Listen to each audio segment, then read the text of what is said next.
about yourself? Well, where shall I begin? Mademoiselle, the musicians, man! Waiter, get rid of that man. He is singing La Belle Bonhomie. I didn't ask for the program. I asked you to get rid of him. As you were saying, Baron. Well, until I was 15, my life was relatively uncomplicated. It consisted of selling off one by one the various estates left me by my father. 3 years ago, I parted with my last farm. 2 years ago, I lost my last mistress.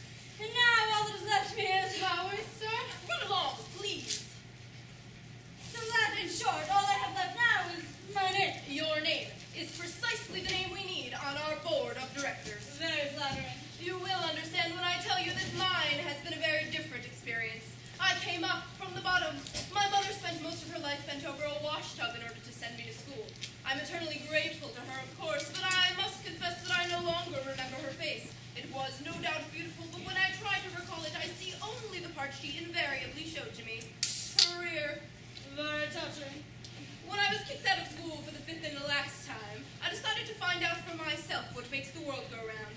I ran errands for an editor, a movie star, a financier. I began to see a little of what life is. Then one day in the street, I saw a face. My rise in life dates from that day. Really? Oh, one look at that face and I knew, one look at mine and he knew. And so I made my first 1,000, passing a box full of counterfeit notes. A year later, I saw another such face. It got me a nice berth in the narcotics business. Since then, all I do is look out for such faces. And now here I am, president of 11 corporations, director of 50 new companies, and, beginning today, chairman of the board of directors of the International Combine, in which you have been so good as to accept a post. Looking for something?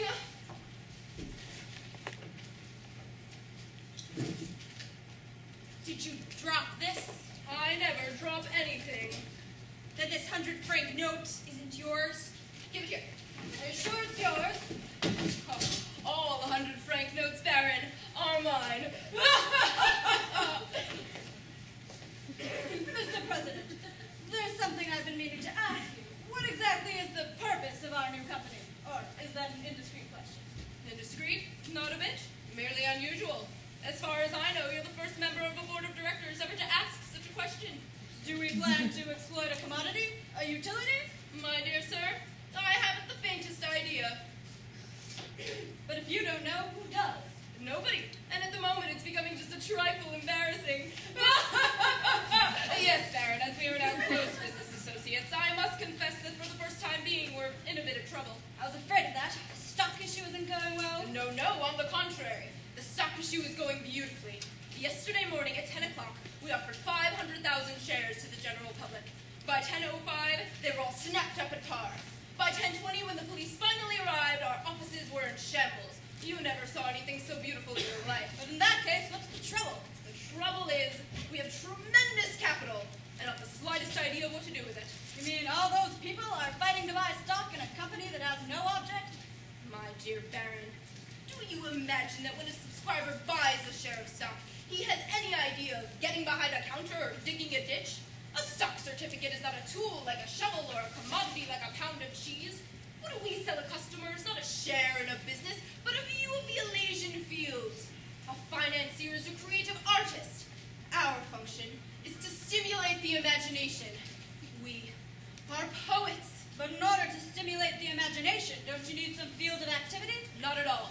What you need is a name that will stir the pulse, a trumpet call, set to the brain a whirl, a movie star, inspire reverence, a cathedral.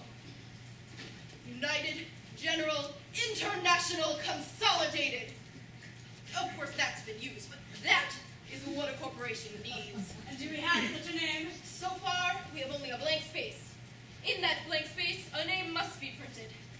Baron, in the course of my life, I have personally organized 11 great corporations on the basis of 11 magnificent names. I have a reputation at stake. This name must be a masterpiece. And if I seem a bit nervous today, it's because somehow I've racked my brains, but it just hasn't come to me. Somehow, I wish. Oh, look at that! Just like the answer to a prayer. That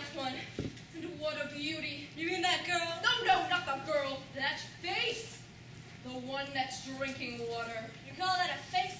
That's a tombstone. It's a milestone. It's a signpost. But is it pointing the way to wheat or steel or phosphates? That's what we have to find out. Oh, he sees me. He understands. He will be over. And when he comes? He will tell me what to do. You mean business is done this way? You mean you would trust a stranger with a matter of this importance? Baron, I trust neither my wife, nor my daughter, my closest friend, nor my confidential secretary. But a face like that, I would trust with my inmost secrets. Though we have never laid eyes on each other before, that man and I know each other to the depths of our souls. He's no stranger. He's my brother. He's myself. You'll see. He'll be over in a minute. What is this, a conspiracy? Take your head away. What makes you think we have any money? Waiter, what the devil is she saying? Only Irma understands her. Irma? Who's Irma? Irma is the waitress inside. Irma! The gentleman was. Tell this person to get out of here, for God's sake. What's she trying to say, anyway? She says it's an exceptionally beautiful morning, sir. Who asked her? But she says it was nicer before you stuck your face in it. Call the manager! Shoelaces? Shoelaces? Shoelaces? I think I could use a shoelace. No! Sorry. Mr. President, my heartiest congratulations. What a day, what a day. Very common of our board of directors, my broker. Well, what news? Listen to this. 10 o'clock this morning, the market opens. 500,000 shares issued at par value 100, quoted on the curve at 124, and we start buying at 126, 127, 128, 129, and it's going up, up, up. 11 o'clock. You have no idea. Go on.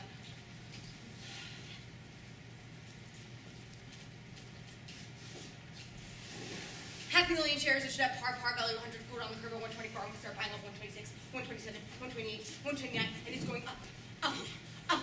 129, wait, 131, 134, 138, 139, 141, 141, 141, 141. No! Any explanation will only confuse you. Go on. 10 at 45, we start selling short on rumors of a communist plot. Market bearish. 141, 138, 133, 132, and it's going down, down, down. 102, I'm going to start buying back at 93. 11 o'clock, rumors of 9.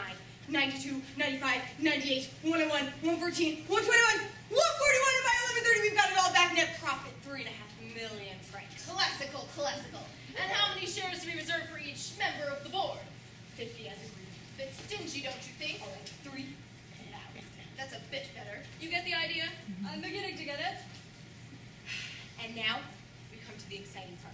Listen carefully. With 35% of our funded capital under Section 32, I buy 50,000 United at 36, which I immediately reconverted to 32,000 National Amalgamated Twos Preferred, which I deposit against a credit of 15 billion, which I set up as Eastern Henneken, which I immediately turned into Argentina, realizing 136% of our original investment, which naturally accrues as capital gain and not as corporate income, thus saving 12 million in taxes. And as our people swing into action in London and New York, I get up the price on great goods from 24 to 92, 114, 203, 306, 404! Here, take it, please take it. Who is this man?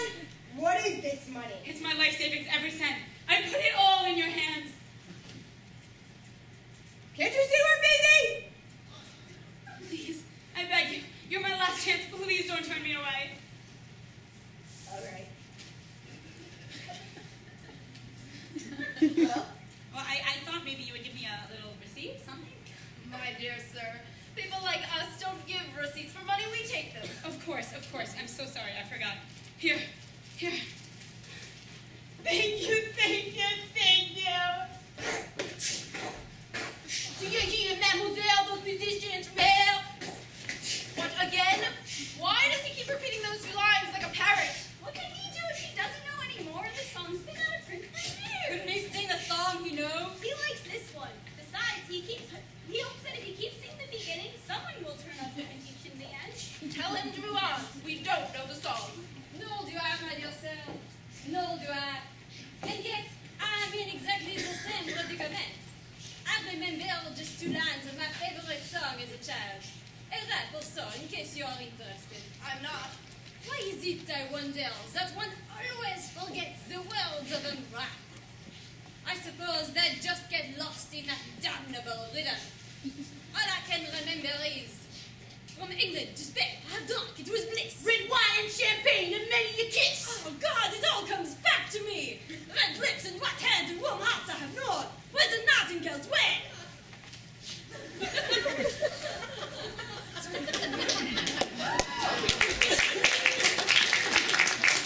Cafe, it's a circus!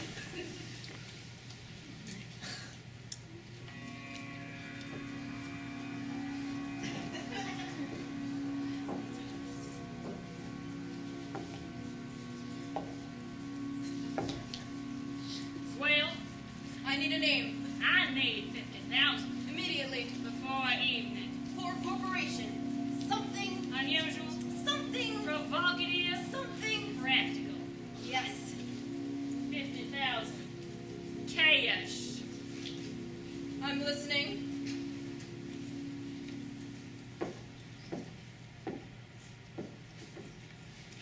International Substrate of Paris Incorporated. That's it! Pay him off! Now, what does it mean? That means what it says.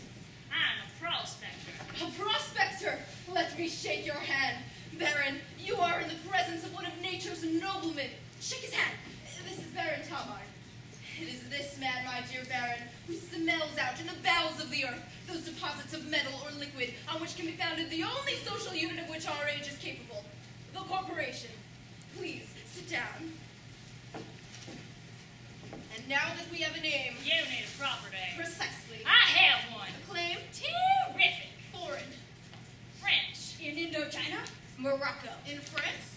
In Paris. In Paris. You've been prospecting in Paris? For women, no doubt. For art? For gold. Oil. He's crazy. Shh. He's inspired. You think I'm crazy? They thought Columbus was crazy. Oil in Paris? But how is it possible? It's not only possible, it's certain. Tell us. You don't know, my dear sirs, what treasures Paris conceals. Paris is the least prospected place in the world. We've gone over the rest of the planet with a fine-tooth comb. Has anyone ever thought of looking for oil in Paris? Nobody, before me, that is. Genius. Oh, no, just a practical man. I use my head. Why has nobody ever thought of this before? The treasures of the earth, my dear sir, are not easy to find nor to get at. They are invariably guarded by dragons. Doubtless there's some reason for this. But once we've dug out and consumed the internal ballast of the planet, the chances are it will shoot off on some irresponsible tangent and smash itself up to pieces in the sky. Well, that's the risk we take. In a way, that's none of my business. A prospector has enough to worry about. I know. Snakes, tarantulas, fleas. Worse than that, sir. Civilization. Does that annoy you? Civilization gets in our way all the time.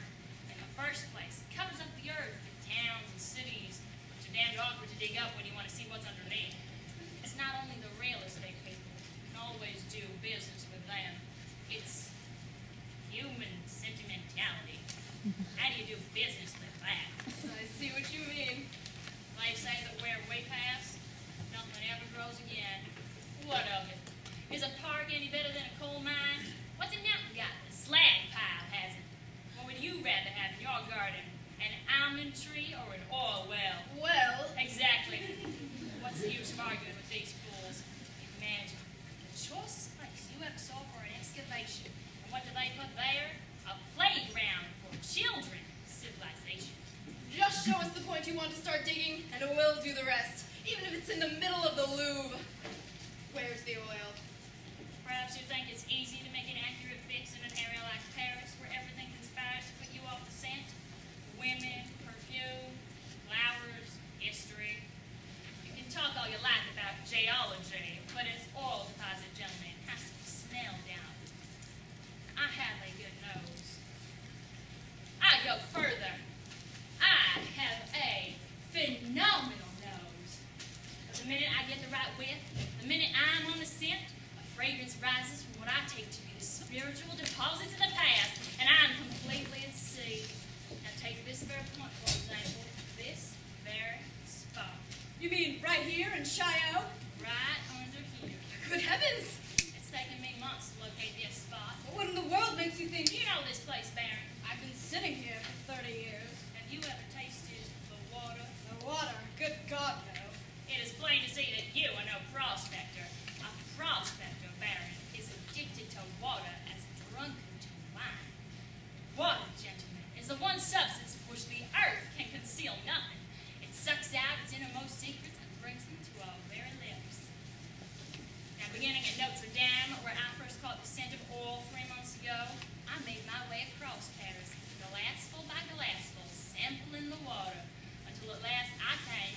Yes. Get it? Tastes queer. That's it. To the unpracticed palate, it tastes queer. And to the taste buds of the expert. Ah, Still, there's one thing I don't quite understand. yes. This cafe doesn't have its own well, does it? Of course not. This is Paris water. Then why should it taste different here than anywhere else? Because the pipes that carry this water run deep through the earth. And the earth just here is soaked with oil. And this oil permeates the pores of the iron and flavors the water it carries. Ever so little, yes. But quite enough to portray its presence to the sensitive tongue of the specialist. I see.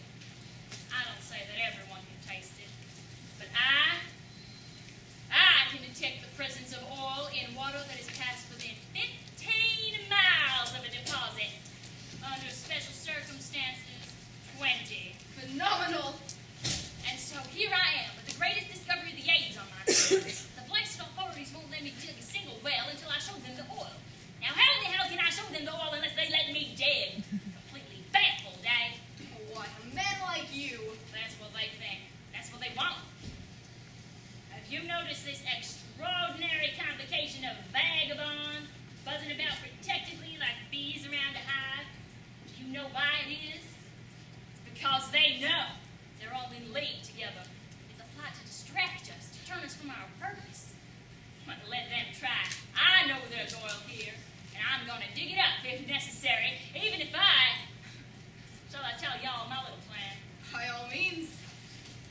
Well, for heaven's sake, what's that? Are my bones ready, Irma?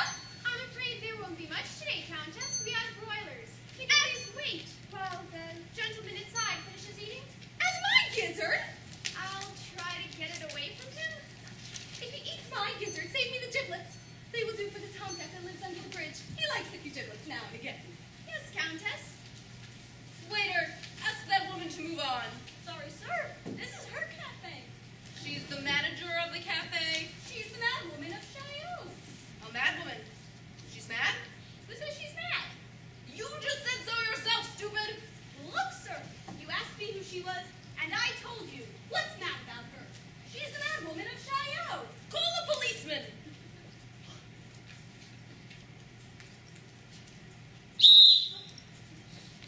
Yes, Countess? Have you found it? My feather boa? Not yet, Countess. 3 scarves, but no boa. Oh, it's 5 years since I lost it. Surely you had time to find it. Take one of these, Countess. No one's claimed them. A boa like that doesn't vanish, you know. A feather boa 9 feet long. How about this yellow one? With my pink rose and my green veil. You're joking. Let me see the blue one. How does it look? Terrific. Waiter, I'm making a complaint. Against whom? Against her, against you, the whole gang of you. That singer, that shoelace peddler, that female lunatic or whatever you call her. Calm yourself, Mr. President. I'll do nothing of the sort. Baron, the first thing we have to do is get rid of these people. Good heavens, look at them. Every size, shape, color, and period of history imaginable. It's utter anarchy. I tell you, sir, the only safeguard of order and discipline in this modern world is a standardized worker with interchangeable parts. Here, the manager. And there, one composite drudge grunting and sweating all over the world, just we two. Oh, how beautiful, how easy on the eyes, how restful for the conscience. Yes, of course. Order, symmetry, balance. But instead of that, what? Here in Chaillot, the very citadel of management, these insolent phantoms of the past come to beard us with their rapish individualism, with the right of the voiceless to sing, of the dumb to make speeches, of trousers to have no seats and bosoms to have dinner bells. But after all, do these people matter? Baron, wherever the poor are happy, and the servants proud, and the mad are respected, our power is at an end. Look at that. That waiter, that mad woman, that shoelace peddler. Do I get that sort of service? And suppose that I, president of 12 corporations and 10 times a millionaire, were to stick a gladiator list in my buttonhole and start yelling, "Are my bones ready, Irma?" Mr. President! Yes. Now, We were discussing my plan. all know what a bomb is? I'm told they explode. Exactly. Do y'all see that white building across the river? Do you know what that is? I do not. That's the office of the city architect. That man has stubbornly refused to give me a permit to drill for oil anywhere within the limits of the city of Paris. I've tried everything with him. Influence, bribes, threats. He says I'm crazy. But now... Oh my God, now what's he trying to sell us? Nothing but health, sir. Or rather, the health of the feet. But remember, as the foot goes, so goes the man. May I present myself? Dr. Gaspard Chaillot, French Navy, retired. Former specialist in the extraction of ticks and chickens. At present, specializing in the extraction of bunions and cuts. In case of sudden emergency, Marshal the waiter will furnish my home address. My office is here, second row, second table, weekdays 12 to 5. Thank you very much. How are your gallstones today, Marshal? Fine, fine. They rattle like anything. Splendid. Ah, good morning, Countess. How's the floating kidney? Still float? Splendid. So long as it floats, it cannot sink. Gentlemen, this is impossible. Let's go somewhere else. Oh, no. It must be nearly noon. It's 5 to 12. 5 minutes' time, you're going to see that city architect blown up, building and all. Boom! Are you serious? That imbecile has got no one to blame but himself. Yesterday noon, he got my ultimatum. He's had 24 hours to think it over. No permit? All right. I'm sorry. Within 2 minutes, my agent is going to drop a little packet at his coal bin. And 3 minutes after that, precisely at noon... Boom! You prospectors sure use modern methods. The method may be modern, but the idea is old. You get at the treasure, it has always been necessary to slay the dragon that guards it. I guarantee that after this, the city architect will be more reasonable. The new one, that is. Don't you think we're sitting a little close for comfort? Oh, no, don't worry. Above all, don't stare. We may be watched.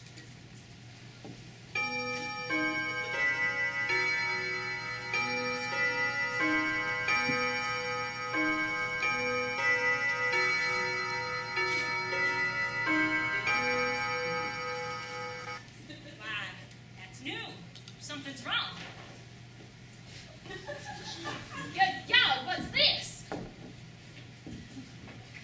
It's Pierre, my agent. I say, officer, what's that you got? Drowned man.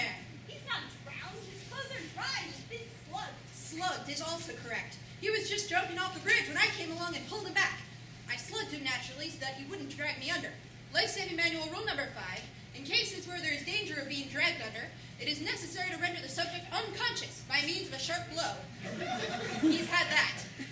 The stupid idiot? That's what comes of employing amateurs. What the devil did he do with the bomb? You don't think he'll give you away? Oh, no, don't worry. Say, what in the world are you doing? Life-saving. Artificial respiration. First aid for the drowning. But he's not drowning. But he thinks he is. You'll never bring him round that way, my friend. That is meant for people who drown in water. It's no use at all for those who drown without water. But what am I supposed to do? I've just been sworn in. It's my first day on the beat. I can't afford to get in trouble. I've got to go by the book. Oh, perfectly simple. Take him back to the bridge where you found him and throw him in. Then you can save him and you'll get a medal. This way, you'll only be fined for slugging an innocent man. What do you mean innocent? He was just going to jump when I grabbed him. Have you any proof of that? Well, I saw him. Written proof? Witnesses? No, but... Well, then don't waste time arguing. You're in trouble. Quick, before anybody notices.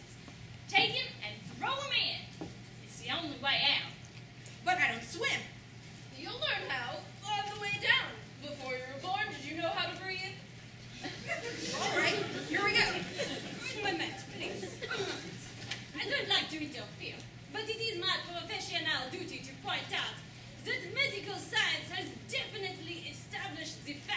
intrauterine respiration. Consequently, this officer, even before he was born, knew not only how to breathe, but also how to cough, hiccup, and belch. So what if he did? How does it concern you? On the other hand, medical science has never established the fact of intrauterine swimming or diving.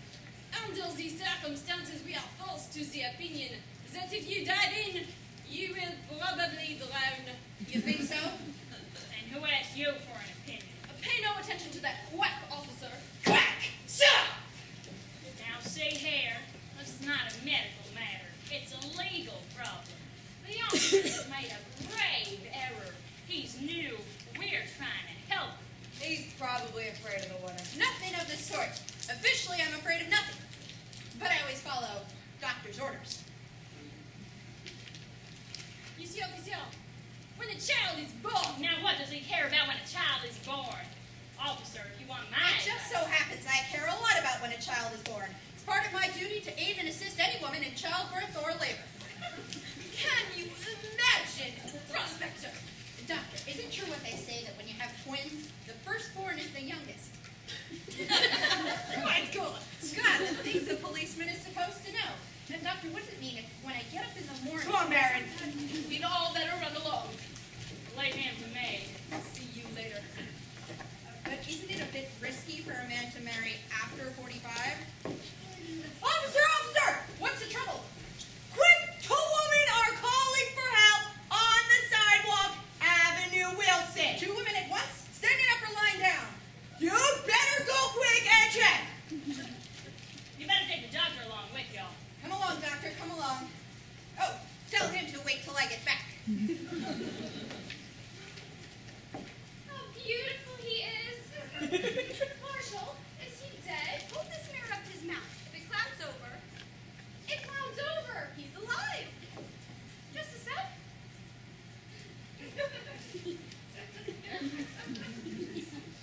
Oh, look, he's opened his eyes. How beautiful. Oh, Mom! Coming, coming.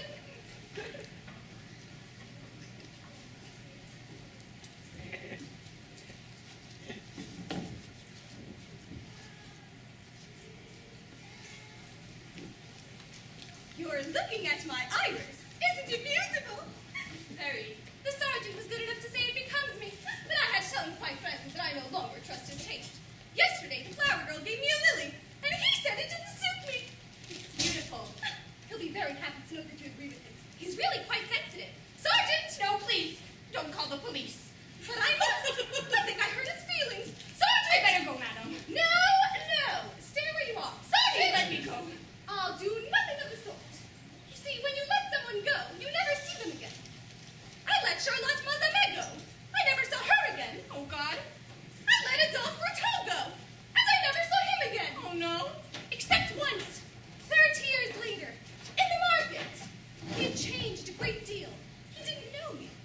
He sneaked a melon from right under my nose, the only good one of the year. Ah, here we are. Sergeant. I am in hurry, Countess. Regarding the iris, this young man agrees with you. He says it suits me. There is man drowning in the Seine. He is not. He's drowning here. And you needn't hurry, because I'm holding him tight. As I should have held Adolphe Berteau. But if I let him go, I'm sure he will go and drown in the Seine. He's a lot better looking than Adolphe Berteau, wouldn't you say? How should I know? I've shown you his photograph. The one with the bicycle. Ah, yes. The one with the hairlip. I've told you 100 times! Adolphe Berteau had no hair lip! That was a scratch in the negative. What are you doing? I am taking down drowning man's name, given name, and date of birth. You think that's going to stop him from jumping in the river? To tell him the date of his birth? I am not going to tell him. He is going to tell me. I wouldn't tell you mine. Don't be silly, Sergeant. Put the book away and console him. Console him? When people want to die, it's your job to speak out in praise of life, not mine. You're right, Countess. You're right. Now look, young fellow. His name is Roderick. My name is not Roderick. Yes, it is. It's noon. At noon,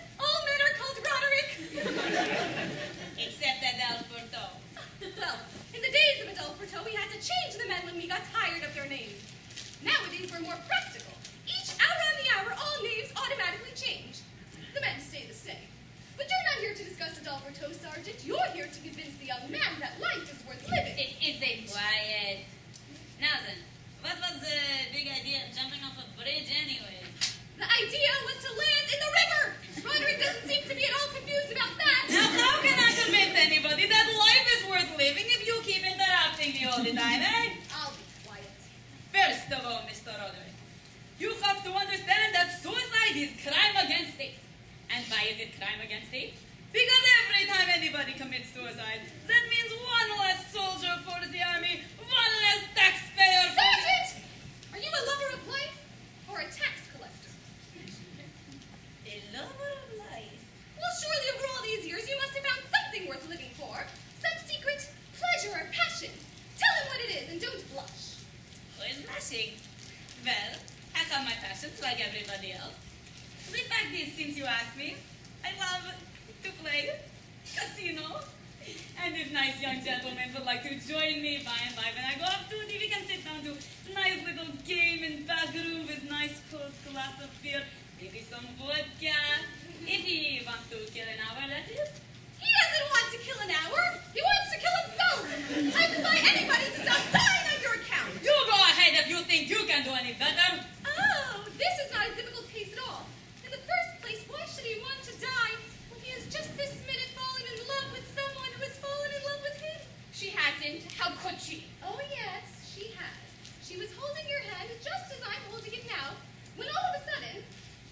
Did you ever hear of Marshal Conrabet's niece? Now, how could he have ever heard of Marshal Canrobe's niece? Lots of people knew her when she was alive. No, Roderick, stop! You see, you won't do any better than I did. No, let's bet. My iris against one of your gold buttons, right? Right. Roderick, I know very well why you were in such a hurry to drown yourself. You don't at all. It's because the prospector wants you to commit a horrible crime. How do you know that? He stole my boa, and now he wants you to kill me. Well, not exactly. It wouldn't be the first time they've tried. But I'm not so easy to get rid of, my boy. Oh, no. Because... Take it easy, Sergeant. I am busy saving drowning man. they can't kill me because I have no desire to die. You're fortunate. To be alive is to be fortunate, Roderick. Of course, in the morning when you first awake, it doesn't always seem so very gay.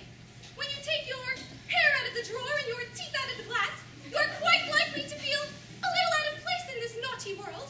Particularly if you've just been dreaming that you're a little girl on a pony looking for strawberries in the woods. But all you need in order to feel the call of life again is a letter in the mail giving you your schedule for the day. Here are my assignments for this morning. To curl my petticoats with red thread, to straighten out my ostrich feathers, to write to my grandmother, etc., etc. And when I've washed my face with rose water and powdered it, not with this awful rice powder they sell nowadays, which does nothing for the skin, but with a cake of pure white starch, and put on my pins, rings, brooches, pearls, bracelets, and earrings. In short, when I'm dressed for my morning coffee and have had a good look at myself, not in the glass, naturally, it lies, but in the side of the brass gong that once belonged to Admiral Courbet, then, Roderick, I'm armed, I'm strong, I'm ready to begin again. Oh, madam. After that, everything is pure delight. First, the morning paper. Not, of course, these current sheets full of lies and vulgarity. I always read the Gaulois, the issue of March 22nd, 1903. It's by far the best. It has some delightful scandals, some excellent fashion notes, and, of course, the last-minute bulletin on the death of Leonide LeBlanc. She used to live next door, poor woman. And when I learn of her death every morning, it gives me quite a shock. I'd gladly lend you my copy, but it's in tatters. It couldn't be find him a copy in some library, maybe. I doubt it. Go on, madam. Go on. And so, when you've taken your fruit salts, not in water naturally, for no matter what they say, it's water that gives you gas, but with a bit of spiced cake and put on your pins, rings, brooches, and pearls. Then, Roderick, in sunlight or rain, Chaillot calls, and it is time to dress for your morning walk. This takes much longer, of course, without a maid, impossible to do under an hour, what with your corset covers and drawers, all of which lace or button in the back. I asked Madame Landau a while ago to fit the drawers with zippers. She was quite charming, but she declined. She thought it would spoil the style. I know a place papers on anything. I think Lanvin knows best. But I really manage quite well. What I do now is I lace them up in front, then twist them around to the back. It's quite simple, really. Then all you need to do is choose a lanier. And then comes the usual fruitless search for the feather boa that your prospector stole. I know it was he. He didn't dare look me in the eye. And then all you need is a rubber band to slip around your parasol. I lost the catch the day I struck the cat that was stalking the pigeon. It was worth it. I earned my wages that day. Countess, if you can use it, I found this parasol in the trash the other day with a cat's eye in it. No, thank you, rag picker. They say these eyes sometimes come to life and fill with tears. I'd be afraid. Go on. So life's beginning to interest you, is it? You see how beautiful it is. What a fool I've been. Then, Roderick, I begin my round. I have my cats to feed, my dogs to pet, my plants to water. I have to see what the evil ones are up to in the district. Those who hate animals, those who hate flowers, those who hate people. I watch them sneaking off in the morning to put on their disguises, to the baths, to the beauty parlors, to the barbers. And when they come out with their blonde hair and false whiskers, to poison my flowers and poison my dogs, they can't fool me.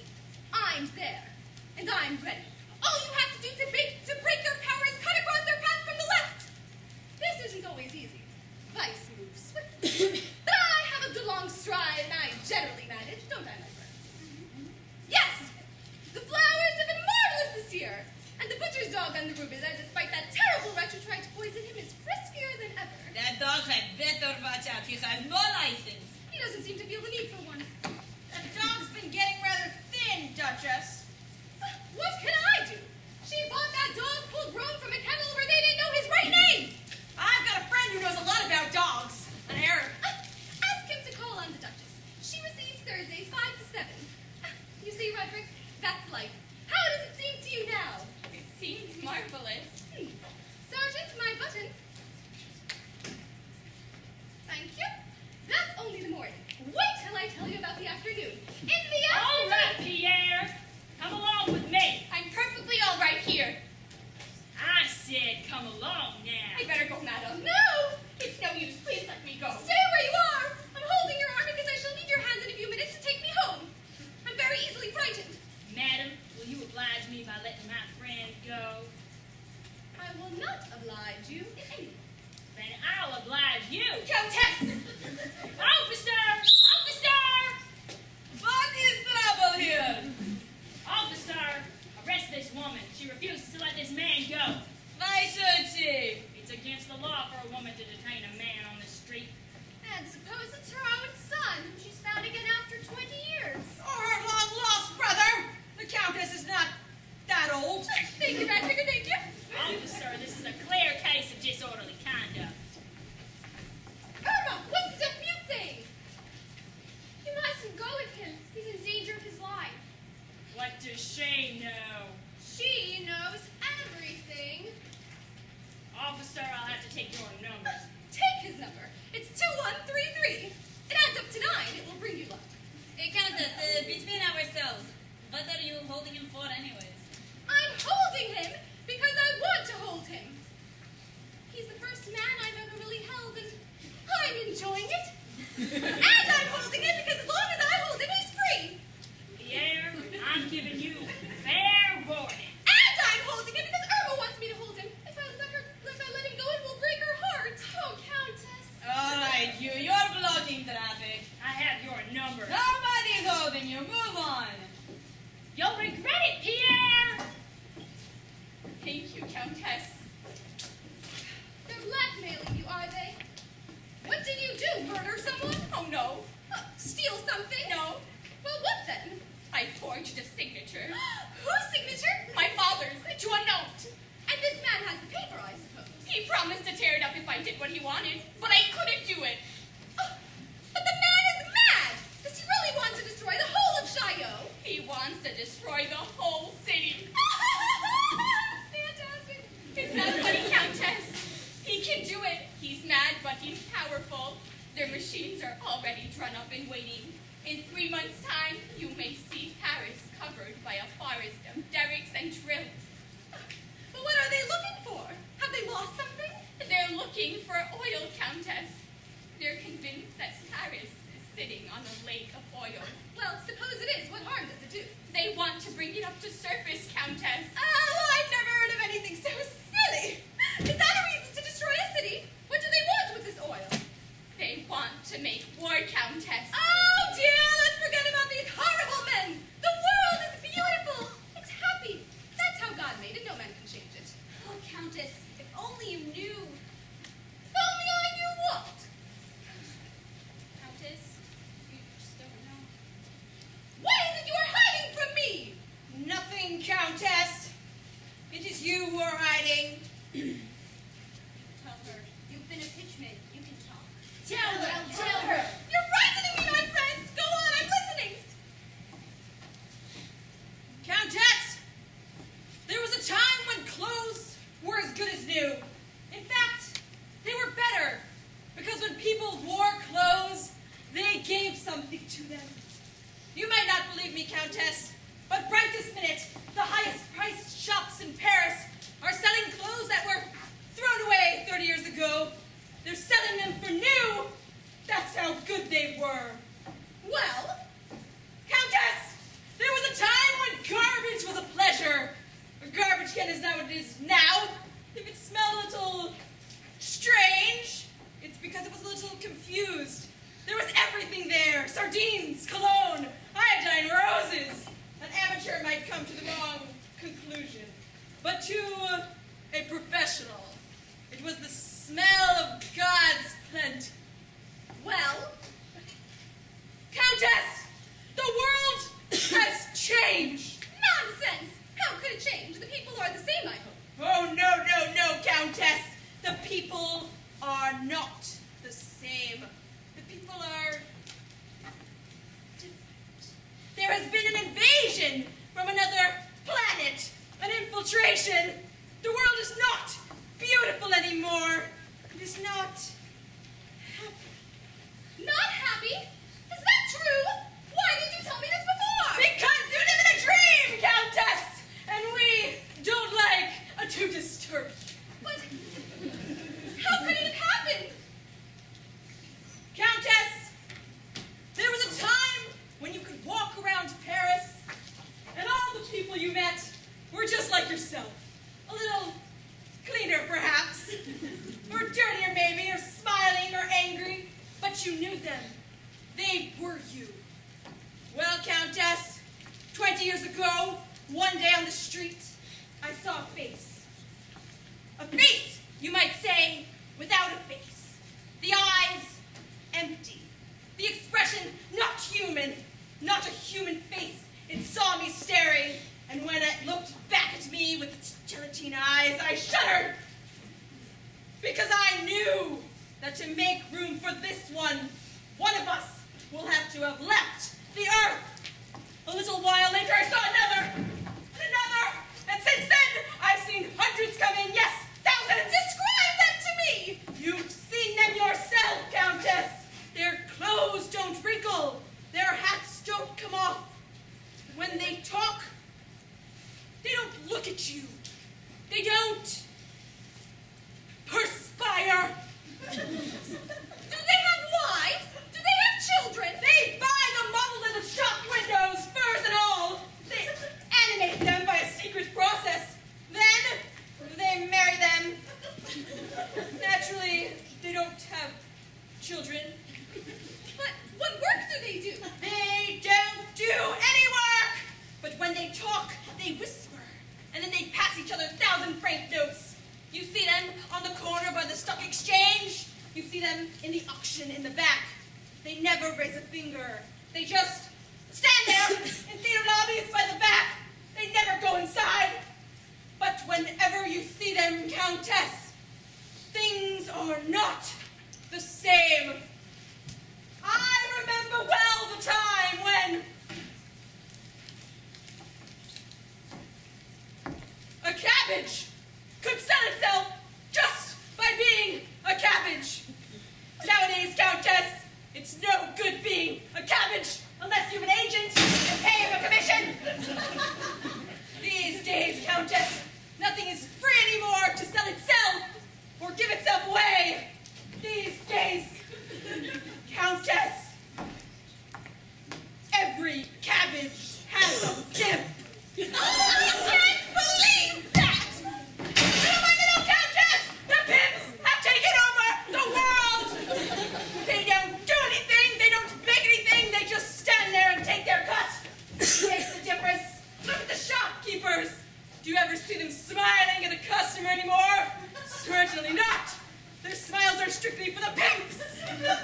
The butcher's got a smile for the meat pimp, the florist for the rose pimp, the grocer for the fresh fruit and vegetable pimp.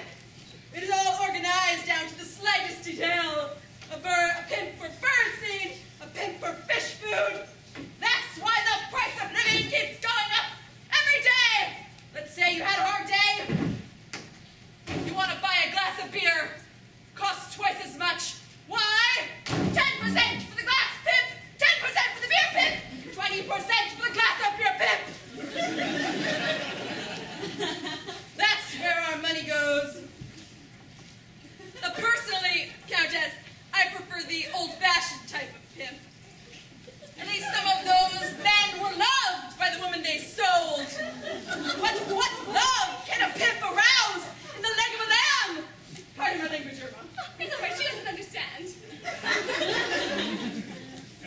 You see, Countess, now you know why the world is no longer happy.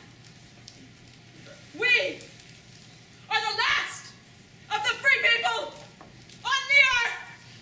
You saw them looking us over today. Tomorrow, the street rapper will be paying the rat pimp, and the garbage pimp will be after me. I tell you, Countess, we are finished. It is the end of free enterprise in the world. Is this true, Roderick? I'm afraid it's true. Did you know about this, Irma? All I know is the doorman says that Faith is dead. I've stopped taking bets over the phone. The air is different, Countess. I don't juggle torches anymore, because when I would throw them up, they go out. The sky pimp puts them out. My flowers don't last the night anymore. They wilt. And have you noticed that the pigeons don't fly anymore? The pigeons can't afford to fly. They walk. They're a pack of fools! And so are you! Why are you complaining instead of doing something about it? How can you bear to live in a world where there is unhappiness, where a man is not his own master? Are we cowards? If these men are the cause of the troubles, all we have to do is get rid of them! How can we get rid of them? They're too strong. The sergeant will help us. For me? Yeah. There are a great many of them, Countess. The Judge of Butte knows them all. They employed her once because she was deaf. They fired her because she wasn't blind. They all connect like the parts of a machine. So much the better. We'll drive the whole machine into a ditch. It's not so easy, Countess. You never catch these birds napping. They change before your very eyes. I remember when I was in detective. You go after a president, boom, he turns into trustee. You go after a trustee, boom, he is not trustee, he is honorary vice chairman. You catch a senator dead to rights, wham, he is minister of justice. You go after the minister of justice, bingo, he is chief of police. And there you are, no longer in the detective. He's right, Countess. They have all the power and all the money, and they're greedy for more. They're greedy? Yes, Countess. Ah! Then, my friends, they are lost! If they're greedy, they're stupid. If they're greedy, don't worry. I know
Yours truly. Roderick, sign the prospector's name. You wish me to? One forgery wipes out the other. Who's to deliver this? The doorman, of course, on his bicycle. And when you're done, please go to the prospector and tell him that the president expects to see him at my house at 3. Yes, Countess. That only takes care of 2 of them, Countess. Didn't I understand the deaf mute to say that they're all connected like the works of a machine? Yes. Then if one comes, the rest will follow. And we shall have them all! My vote, please. The one that's stolen, Countess? Naturally, the one the prospector stole. It hasn't turned up yet, but someone has left an ermine coat. Real ermine? Looks like it. Well, iris and ermine go marvelously together. Let me see it. Yes, Countess. Roderick, where are you? Good. You shall take me home. I have some old chartreuse at home, and since you look so pale, I think I'll give it to you. I forgot to take it last year, and now you will have it. Anything I can do to help, Countess? Yes. There are a great many things that need to be done in a room that no man has been in for 20 years. You can untwist the blind and let in a little sunshine for a change. There's a door on the wardrobe. You can take it off and deliver me once and for all from the old harpy that stares at me out of the mirror. You can release the mouse from this trap. I'm tired of feeding it. Each man to his post! See you later, my friend. Thank you. Rabbit!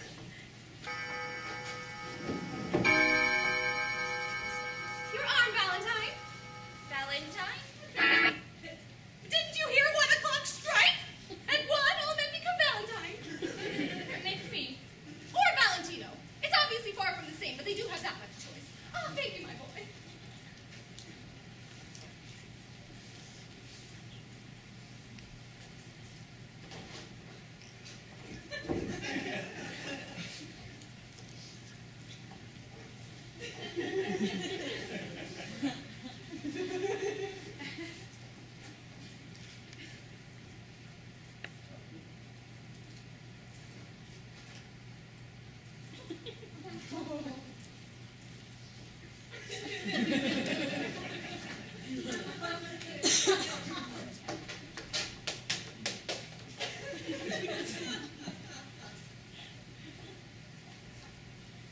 I hate ugliness. I love beauty. I hate meanness. I adore kindness. May not seem so grand to some to be a waitress in Paris, but I love it. A waitress meets all sorts of people. She observes life. I hate to be alone. I love people. But I've never said I love you to a man before. Men try to make me say it. They put their arms around me. I pretend I don't see it. They pinch me. I pretend I don't feel it.